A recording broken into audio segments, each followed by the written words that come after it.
12. Mark chapter 12.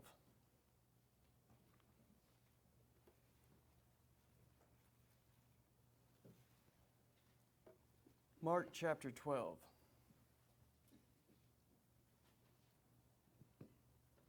I usually like having a printout page of my outline, but I was having computer problems this afternoon, so I just had to take my laptop. Mark chapter 12. Mark chapter 12 in verses 28 through 30. And one of the scribes came up and heard them disputing with one another, and seeing that he answered them well, asked him, "Which commandment is the most important of all?" Jesus answered, "The most important is, 'Hear, O Israel, the Lord our God, the Lord is one. And you shall love the Lord your God with all your heart, with all your soul, with all your mind, and with all your strength." The lesson tonight is about how God wants every part of us, not just a portion of our lives. Because ultimately, God owns our entire selves. And that's always the struggle of Christianity and being a Christian, is giving yourself to God. Not just giving something to God, giving yourself, your entirety. And that's what the gospel demands. And we can see that Jesus wants us to give ourselves completely to him. In the language that Jesus uses here, and he quotes from Deuteronomy chapter 6, he says in verse 30, "You shall love the Lord with your God with all your heart, with all your soul, with all your mind, and with all your strength." If you read in Deuteronomy 6, where that originally was written, you'll find that you're supposed to love your God with 3 things. Here, Jesus expands it to 4. And what it looks like he's doing is he's taking the 3rd thing that it says in Deuteronomy 6 and kind of splitting it up into 2 different categories. All your mind and all your strength. But what do these words mean that he uses? Heart, soul, mind, strength. Well, if you love God with all your heart, what does that mean? Well, in the Hebrew way of thinking, the heart was like your mind, your emotions, your will. All of those kind of came in the idea of the heart, your desires. And so the idea is your internal self, the part of you that you can't see, the part of you where your motivations come from, the part of you where your thoughts come from, your emotions. And God and Jesus says you're supposed to love God with all of that. So that means emotionally, intellectually, mentally, and even our desires, we're supposed to try to direct them in the direction God wants us to. And so that's our internal self. And then the next word he uses is soul. So you shall love God with all your heart. You shall love God with all your soul. Well, what does a soul mean? Well, again, he's quoting from Deuteronomy 6. And when the Jews used the word that we translate as soul, it can kind of get confusing because we think more in terms of how Greeks viewed the soul. But the way Hebrews viewed their word for soul, it was more of to just say a person. Or sometimes it would even be used of your body. Your person, your body. And so if we take that idea, love God with all your whole heart is your internal self. Love God with all your soul is everything else about your body. and who you are. And so we're supposed to give God everything that has to do with our mind and everything that has to do with our body. And then he gives two more categories that we're supposed to love God with. So love God with all your heart, with all your soul, with all your mind, and with all your strength. Now, you can kind of see this reflected here in the Greek. Jesus is Jesus is quoting from the Greek version of the Old Testament. And so if you look at the Old Testament, Deuteronomy 6, it says something like, a lot of translations say, love God with all your strength or might, something like that. Well, Jesus and the Old Testament Greek translation that took that might or strength idea and put it into two categories, mind and strength. I think part of that was because they didn't really know what to do, how to translate that word that was used. The word that's used in Deuteronomy 6, if you translated it literally, we don't really have a word that can really correspond to it very well. If you're going to translate it completely literally, it might be something like muchness. Muchness. Love God with all your muchness. Well, that's not an English word, so it kind of sounds weird. So as translators, sometimes you have to figure out, like, okay, here's a word that we don't really have an English word to translate it to, so what are we going to do here? Well, that word in Deuteronomy 6 that is usually translated, love God with all your strength or might, as I said, it kind of means muchness, but what does that mean? Well, if you look at the word, it's often connected to the idea of possessions, resources, or things that you have power over in your life, things that you have influence over in your life. So that can be a bunch of things, but if you see that, you see a progression here. You go from love God with all your heart, your internal self, love God with all your soul, your outer self, and love God with all your resources and everything that you have control over at all. You're supposed to bring it under the command of God. He owns it all. There's no part of you that's off limits. Look at Proverbs 3. Proverbs 3.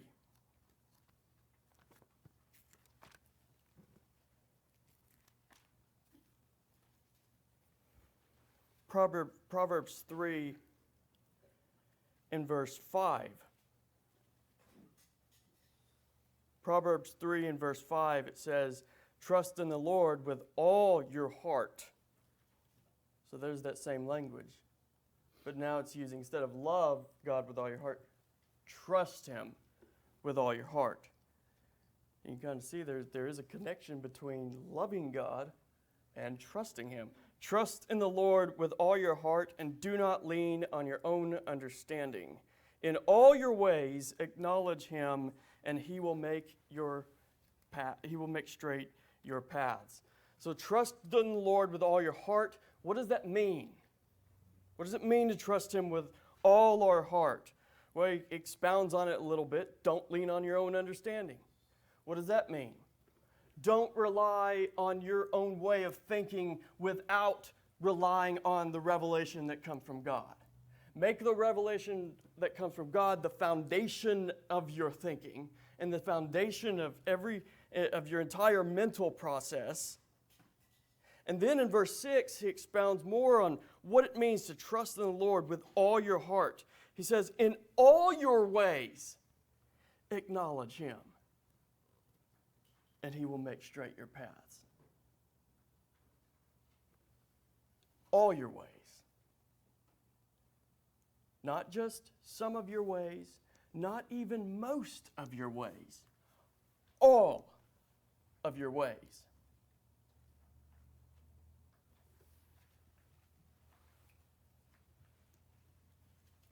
That's kind of another all-encompassing statement. If you have a way of doing things, if you have a way of thinking, God says, bring that under submission to me. In all your ways, acknowledge him, and he will make straight your paths. And so we see this constant idea in the Bible, from the Old Testament to the New Testament, that what it means to follow God is not just some words you might say or some deeds you might do here and there. It's not just about attending some kind of assembly or doing some kind of religious act. It's much more than that. The religious act is supposed to kind of be like a capstone and kind of like the tip of the iceberg of the rest of what your life's supposed to be.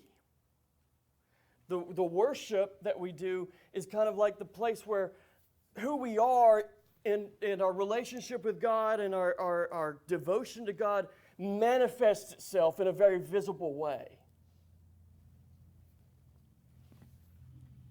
And that's why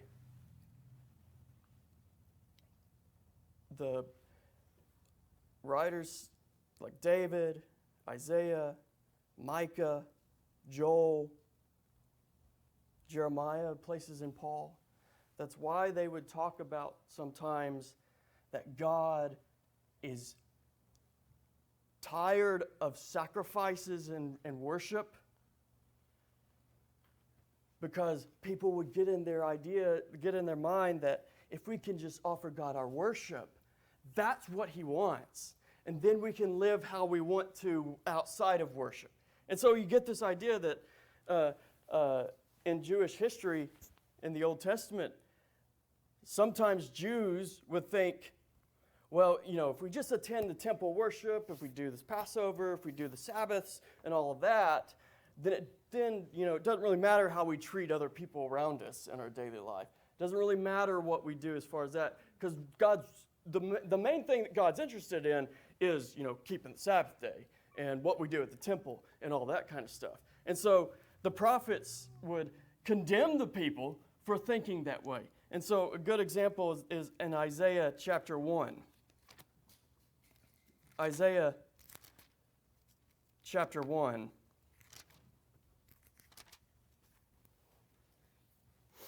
Isaiah chapter 1, just to get the kind of historical context of Isaiah. Isaiah preached sometime around the late 700s BC. At this time, Assyria was the main powerhouse empire, and they were kind of known as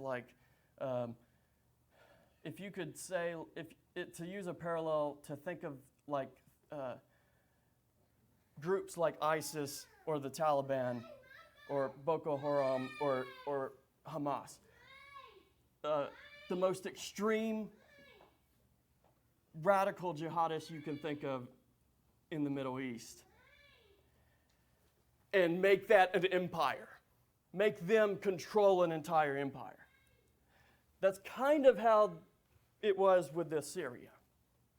Because what Assyria would do is they would come in and take over a place, and they would be absolutely ruthless with the people. There was no mercy at all. And they would do some tortures and ways of killing people that are just completely grotesque. And so that's the kind of like the political situation, the historical situation the people were living under in Isaiah's time. And so they're probably really afraid. And there's probably a lot of thinking about, what if Assyria comes in here and wipes us off the planet? And that's always running in their mind. And God ends up using Assyria to destroy the northern kingdom in 722. But I want to look at starting in verse 10. Hear the word of the Lord, you rulers of Sodom. Give ear to the teaching of our God, you people of Gomorrah. Now, I don't know about you, but you don't have to read very much of the Bible to understand if someone's calling you Sodom and Gomorrah, that's not a compliment. Hear the word of the Lord, you rulers of Sodom. Give ear to the teaching of our God, you people of Gomorrah. What to me is the multitude of your sacrifices, says the Lord. I have had enough of burnt offerings of rams and the fat of well-fed beasts. I do not delight in the blood of bulls or of lambs or of goats. When you come to appear before me, who has required of you this trampling of my courts? Bring no more vain offerings. Incense is an abomination to me. New moon and Sabbath and the calling of convocations. I cannot endure iniquity and solemn assembly. Your new moons and your appointed feasts my soul hates. They have become a burden to me. I am weary of bearing them. When you spread out your hands, I will hide my eyes from you. Even though you make many prayers, I will not listen. Your hands are full of blood. Now, you don't have to really know the details of what's going on here to get the impression God's pretty mad with these people. What's he mad about? What's he upset about? What's he angry about? Well, if you just read this completely straightforward, you might get the impression, well, God really doesn't like people worshiping him. But that's not what's going on. But it's interesting, every single thing that he mentions they're doing, like the multitude of your sacrifices in verse 11. Well, who commanded the sacrifices to be all the multitude of sacrifices? Well, God did in the law. Or burnt offerings of rams, or the fat of well-fed beasts, blood of bulls, lambs, goats, incense, new moon, the Sabbath, calling of convocations. Convocation is a fancy word for a big assembly. Well, these are all things that God's commanded the people to do in the law. So why does he say he can't stand them now? It's like an abomination. He calls an incense an abomination. An abomination, the idea of an abomination is something that just stinks to your nostrils.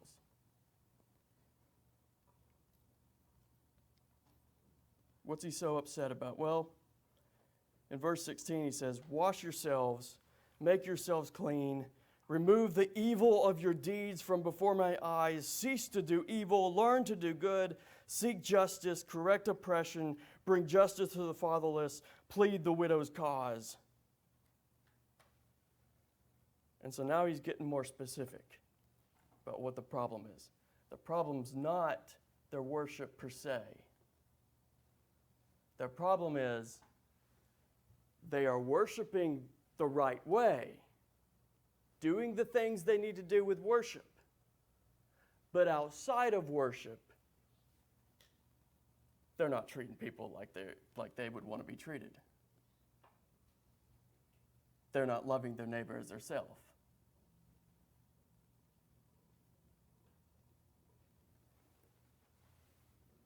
They're not extending helping hands to people who need it.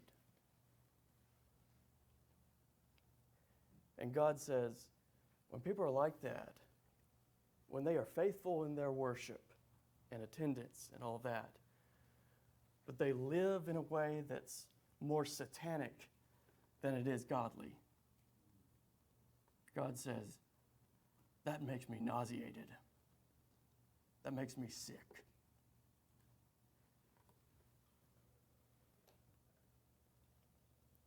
And so what we can see is that without full submission to God, without loving God with all our heart, soul, mind, and strength, like we talked about, without doing that, then no amount of outward activity will satisfy.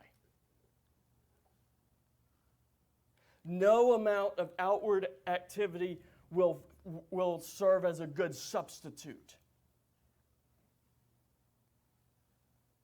for living as a Christian is supposed to live.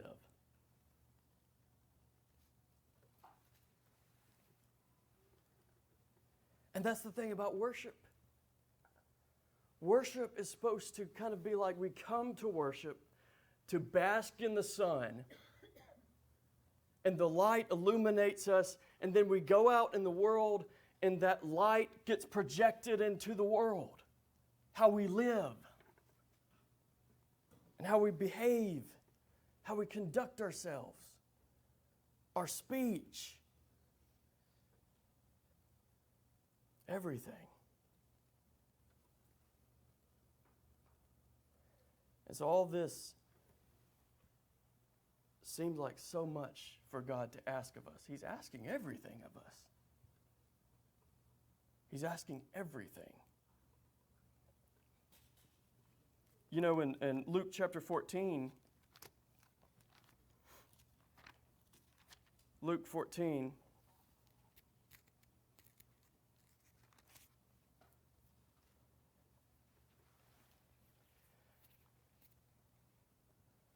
sometimes we think of the rich young ruler who came to Jesus and said, "What must I do to be saved?" Or to enter the kingdom. And then Jesus ends up telling him, well, have you kept the 10 Commandments? And he's like, yeah, I've done that. He said, well, there's one thing you lack. And he said, go and sell everything you have and give to the poor. And it's interesting in that place, the commandments that Jesus mentions that he said, well, you need to keep these. He doesn't mention covetousness. But then he brings up covetousness when he says, go and sell everything you have and then come back. And a lot of times the point that we make or a point that might be made is, God doesn't require us to sell all our possessions. That was just unique to this guy. And there's a sense in which that's true. But there's also a sense in which God has told us to give up all our possessions. Look at Luke chapter 14 in verse 33. Luke 14 in verse 33. This is in the context of that famous statement where Jesus says, if anyone comes to me and does not hate his own father, mother, wife, children, brothers, sisters, yes, and even his own life, he cannot be my disciple, in verse 26. And then verse 27, whoever does not bear his own cross and come after me cannot be my disciple. Then in verse 33, this is the verse I want to point out here. Verse 33, so therefore, any of you who does not renounce all that he has cannot be my disciple.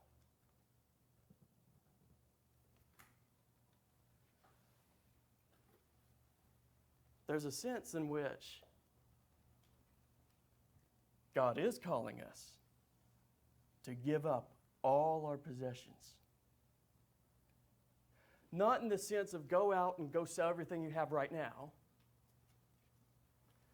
but in the sense that you should view your possessions in a completely new way. Don't view it as something that you literally own apart from God. You have to view your possessions and everything you own as you're renouncing them. You're cutting the strings from them.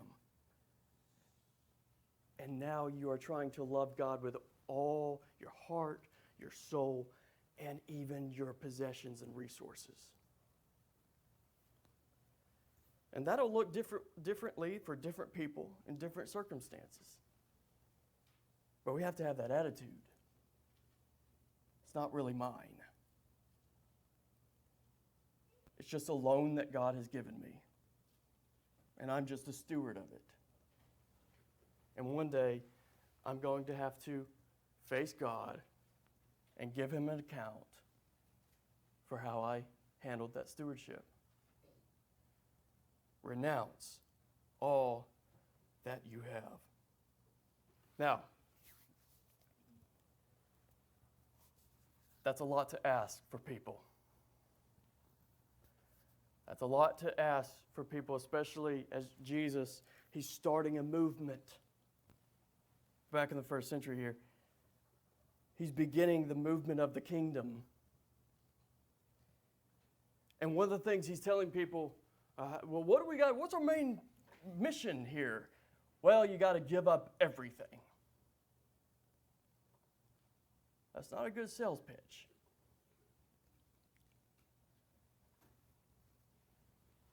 That's what he says.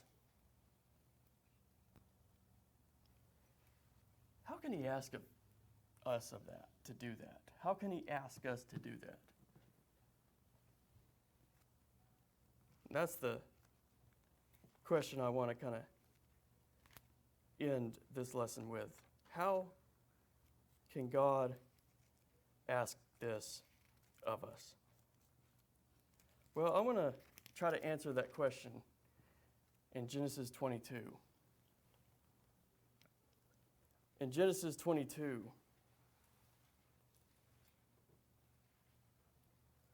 this is the story about Abraham being asked to sacrifice Isaac. Genesis 22, verse 1. We're just going to read the text and then say some words about it, and then we'll close. Genesis 22, verse 1. You got to remember the context that God has He's promised Abraham several times up to this point in the story that God is going to use Isaac to build a huge nation for Abraham. So that's kind of the background and the hope that Abraham has in his mind. Well, in chapter 22, verse 1, after these things, God tested Abraham and said to him, Abraham. And he said, Here am I. He said, Take your son, your only son, Isaac, whom you love, and go to the land of Moriah and offer him there as a burnt offering on one of the mountains of which I shall tell you. You can think of like how, as Abraham was hearing these words come from God. Hey, Abraham, yes? I want you to take Isaac and, take Isaac and what do you, and I want you to offer him as a burnt offering. You know what a burnt offering is? It's the offering, it's one of the 5 offerings in the law of Moses. You know, the law of Moses hadn't been written down at this point in the story. But a burnt offering was one of those offerings, and it was the only offering that you offered on the altar and you burned the entire thing up until all that remained was ashes. Offer him there as a burnt offering on one of the mountains of which I shall tell you. In verse 3, so Abraham rose early in the morning, saddled his donkey, took 2 of his young men with him, and his son Isaac. And he cut the wood for the burnt offering and arose and went to the place of which God had told him. On the 3rd day, now you notice that statement. That seems to be indicating that it took about 3 days to walk to this mountain. So you kind of see Abraham's response to the command. In verse 3, it says he got up early in the morning to start following this command. And then on verse 4, it tells us he did it for 3 days. And so you have the impression that Abraham is prompt in his obedience, and his obedience is prolonged. So on the 3rd day, Abraham lifted up his eyes and saw the place from afar. Then Abraham said to his young men, Stay here with the donkey. I and the boy will go over there and worship and come again to you. And Abraham took the wood of the burnt offering, laid it on Isaac his son. And he took in his hand the fire and the knife. So they went with both of them together. And Isaac said to his father, Abraham. Isaac's getting the impression like, what's going on here? This is kind of weird. Something's up. My father, and he said, Here am I, my son. He said, Behold the fire and the wood, but where's the lamb for a burnt offering? Abraham said, God will provide for himself the lamb for a burnt offering, my son. So they went, both of them, together. When they came to the place of which God had told him, Abraham built the altar there, laid the wood in order, and bound Isaac his son, and laid him on the altar on top of the wood. Then Abraham reached out his hand and took the knife to slaughter his son. But the angel of the Lord called to him from heaven and said, Abraham, Abraham! And he said, Here am I. He said, Do not lay your hand on the boy or do anything to him. For now I know that you fear God, seeing you've not withheld your son, your only son, from me. And Abraham lifted up his eyes and looked, and behold, behind him was a ram caught in a thicket by his horns. And Abraham went and took the ram and offered it up as a burnt offering instead of his son. So Abraham called the name of that place, The Lord Will Provide. As it said to this day, On the mount of the Lord it shall be provided. Now remember, why are we looking at this story? Because we're asking the question, how can God ask us to give up everything to Him?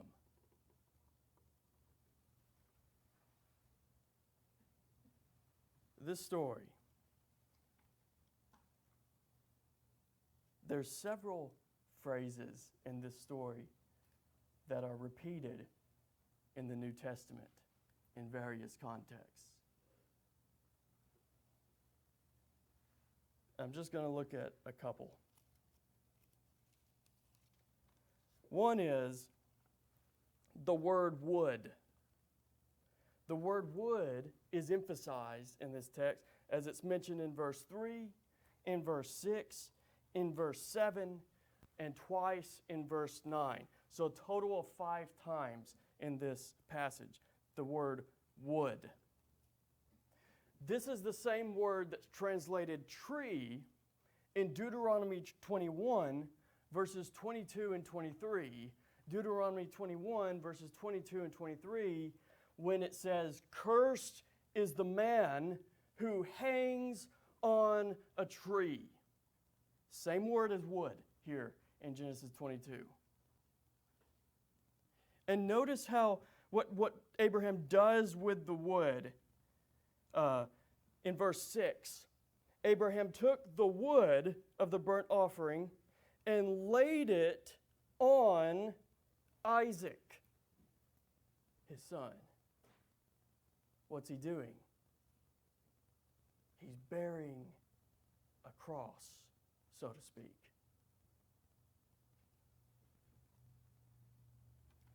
Another place I want you to look at is Romans 8. Romans 8. In verse 12 of Genesis 22, God says, Don't lay your hand on the boy or do anything to him, for now I know that you fear God, seeing you have not withheld your son, your only son, from me. You have not withheld your son. Now I want you to look at Romans 8, verses 31 and 32. Romans 8, verses 31 and 32. What then shall we say to these things? If God is for us, who can be against us? He who did not spare his own son, but gave him up for us all, how will he not also with him graciously give us all things? That statement that's translated as, he who did not spare his own son, that's a very similar phrase as used in Genesis 22, speaking of Abraham, who withheld not his own son.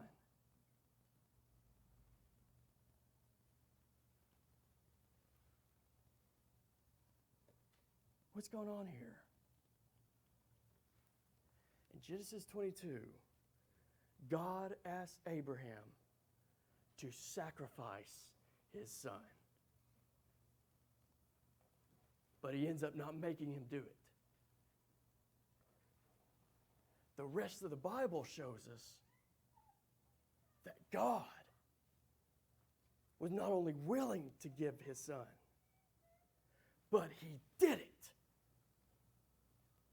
And he went through with it.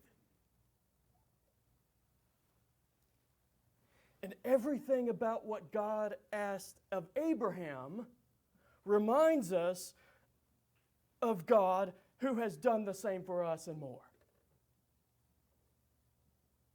And this is the point. Remember, we're asking, how can God ask this to give up everything? The point is, we never do for him more than what he has already done for us. Our God was not just willing to give up his son like Abraham. He did give his son.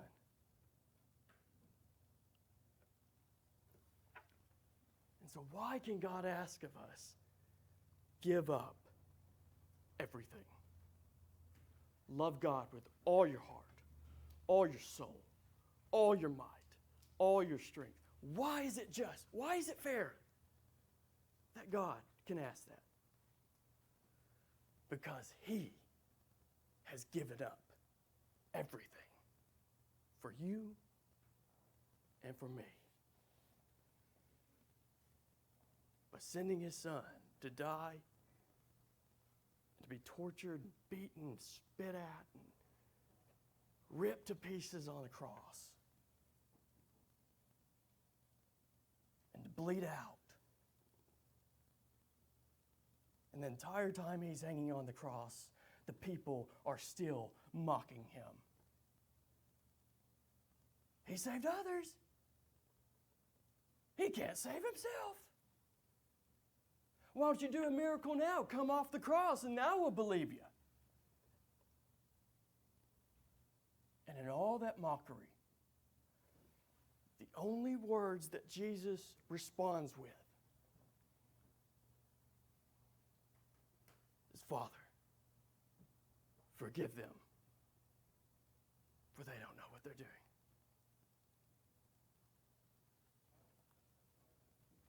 He has given us his all to us, and we must give our all to him. And that's the question.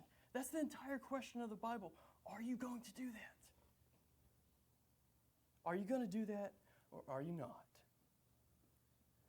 And the Bible divides people into two different categories. There's those who love God and those who hate him.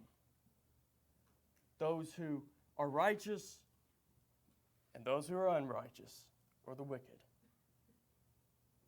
Choose this day to be righteous, and choose this day to give everything over to God. Surrender all now as we stand and as we sing.